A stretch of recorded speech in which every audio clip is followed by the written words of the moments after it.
چھوٹے سے گاؤں میں 3 بہترین دوست رہتے تھے، علی، سارا اور زین۔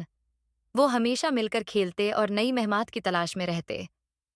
ان کا گاؤں ایک خوبصورت جنگل کے قریب تھا اور وہ اکثر جنگل میں کھیلنے جاتے تھے۔ لیکن جنگل کے بیچ میں ایک پرانا درخت تھا جس کے بارے میں مشہور تھا کہ وہ جادوئی ہے۔ گاؤں کے لوگ کہتے تھے کہ وہ درخت باتیں کرتا ہے، لیکن کوئی اس کے قریب جانے کی ہمت نہیں کرتا تھا۔ ایک دن علی، سارا اور زین نے فیصلہ کیا کہ وہ اس جادوئی درخت کو دیکھنے جائیں گے۔ وہ تینوں درخت کے پاس پہنچے اور حیران رہ گئے جب درخت کی ایک موٹی شاخ حرکت کرنے لگی۔ اچانک درخت کی آواز سنائی دی، کیا ہو رہا ہے؟ تم میرے دوست بننا چاہتے ہو؟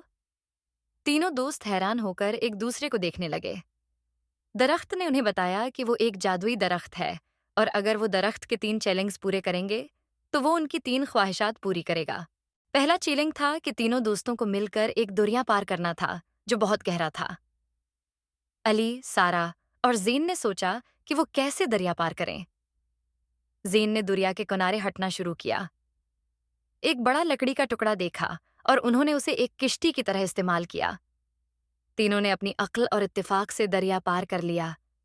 درخت نے خوش ہو کر کہا، بہت خوب، اب دوسرا چیلنج۔